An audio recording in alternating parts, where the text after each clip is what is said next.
Liz Anderson hasn't seen her eldest child Fiona since 2005, when she was posted overseas from Sydney to work in the Sea Org in Clearwater, Florida. Now all she has left are these few mementos of Fiona's childhood. The Tigers Netball Club. Look, she's a beautiful girl. I mean, I just, and she's mine. But I don't know. I can't take the parent away. I'll try. How painful is it for all of you that Fiona is still in the church? Well, I love my wife dearly, and there's been many times I've seen her just so distraught at the fact that she can't have contact with her daughter. It's a very cruel doctrine, a very cruel policy to separate family members from each other on pain of being expelled from the church. Well, let me put it this way. Considering just in the last couple of days and on my last trip to Clearwater, I saw Miss Peachy walking down the street. I believe, come to think of it, the street that she was walking down, I saw 2 or 3 payphones that she most capably could have stopped, picked up the phone, and called whomever she wished to speak with. So if she wanted to speak to her mother, I am sure she's perfectly capable of doing so. Fiona Peachy, who is now 25 years old, has told Four Corners that while she loves her mother, she can't have any contact with her while her mother insults her religion. You want a cup of tea? The Anderson family's involvement with Scientology goes back 27 years. How's your day? Liz and James were both married before, and they spent their early adult lives in the Sea Org.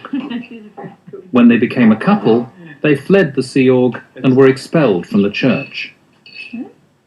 That is, as a Scientologist, quite degrading. You know, your children are told you're a suppressive person. It's busy in this kitchen today. A lot of action happening here. For years after being expelled, the Andersons worked to get back into favour with the church. Eventually, they were allowed back in as public Scientologists, and when Fiona was 14 years old, the Sea Org came asking for her. You're indoctrinated as a parent that the best thing for your child, to save them, is to pull them out of the school system because they're corrupt and put them either in the Sea Org, which would be ideal, or working in an org, a lower organisation. Scared of the consequences if she refused, her mother took Fiona to Sydney. She's got the biggest brown eyes, Fiona, and they just melt your heart. And she looked at me, and she had signed the billion-year contract. She said, "But can I just come home, Mum?" And I said to her,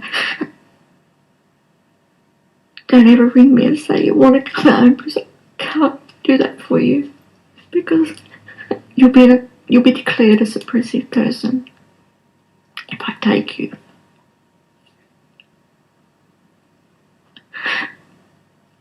I violate so many rules as a parent.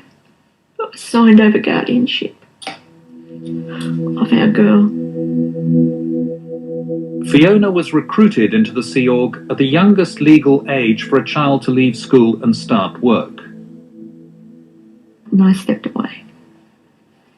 That's what you do. When you're indoctrinated and you've been declared a suppressive person, you're continually making up amends. So part of my amends is that I raised a beautiful daughter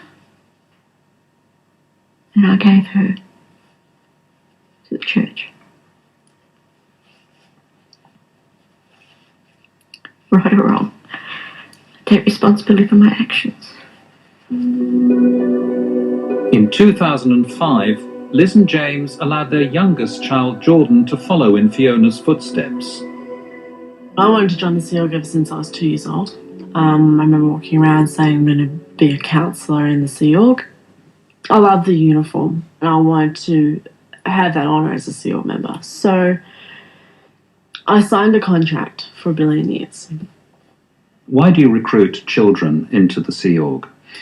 Actually, we don't. Well, there are parents out there who would say you do. The Andersons, for example, would certainly say that you've done that. Okay. Well, in their individual case, fine. The fact of the matter is that the church doesn't discriminate against people by virtue of age. When she arrived at the Sea Org, age 14, Jordan was asked to give a detailed account of her private life, something she herself would later demand of other recruits. You've had no sexual relations. You haven't masturbated. You never watched a porn movie. You know, like, they really pull it to shreds and pieces, and they even say you haven't had sex with an animal.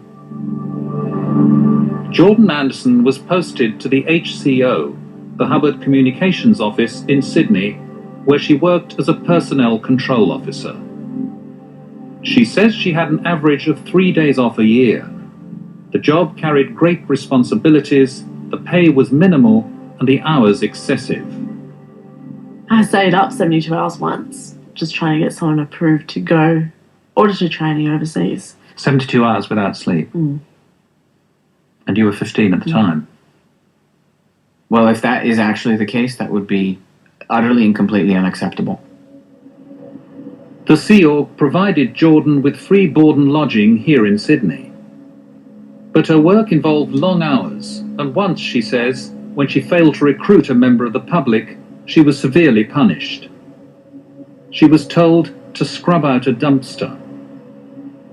We didn't have any gloves, we had no masks. I was in my uniform pants and an old t-shirt. But there was no OH&S. I mean, they were violating every single point that I know of OH&S. And I was there until 2 o'clock in the morning. It was just putrid. I couldn't believe it. I would never do that to somebody.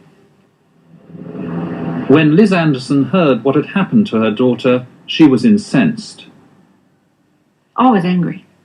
Don't get me wrong. If I could have gone up there and king hit the very individual that signed my daughter to scrubbing out a dumpster, I would have been there. Was I angry? You betcha. Was that gonna drive me to make a point? You betcha. Is that why I'm here today? Yes, it is. It sounds ridiculous and extreme. I question its credibility. I question its veracity. I don't know who Jordan Anderson is, and I don't know when that occurred. I don't know who it was involved in it or why it is she would have done that.